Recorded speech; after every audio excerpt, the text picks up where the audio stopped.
Over the years, it has matured into a comprehensive strategic partnership spanning trade, technology, energy, and culture. In financial year 23-24 alone, our bilateral trade stood almost at $83 billion, making UAE India's third largest partner and second largest export destination. The Comprehensive Economic Partnership Agreement that was signed in 2022 has further reduced trade barriers, opened new sectors, and energized our commercial linkages. The Ministry of External Affairs plays a very pivotal role in this journey, with over 200 missions and posts abroad, including our very highly active missions in Abu Dhabi and Dubai, which constantly engage in trade promotion, investment facilitation, and business-to-business linkages across the sectors. Our cooperation continues to grow in high-impact areas like fintech, food security, clean energy, digital technology, and advanced manufacturing.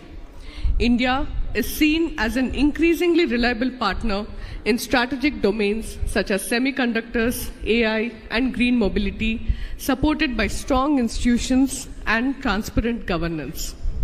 Let us now look at Andhra Pradesh, a state that is fast gaining attention as a rising destination for global investment.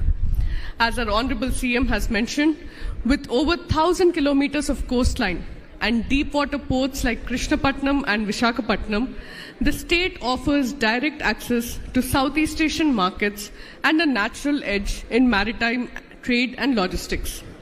It is also focusing on industrial corridors, green infrastructure, and ease of doing business, making it a preferred destination for both legacy and future industries. In a significant indicator of this momentum, the UAE ambassador during his recent visit to Vijayawada has highlighted that Andhra Pradesh is actually UAE's 11th largest trading partner in the states among Indian states and union territories, and the bilateral trade, though a nominal amount, is still $1.46 billion in financial year 23-24. That alone is a powerful signal of the state's economic potential. Several prominent UAE business private groups such as Lulu Group have already shown growing interest in Andhra Pradesh. These proposals, aimed at creating jobs, building supply chains, and enhancing food export infrastructure, are strong examples of the growing opportunities between India and UAE. Moreover, UAE companies are also exploring opportunities in green hydrogen, renewables, and port-led development areas where Andhra Pradesh is already building capacity and aligning with global sustainable goals.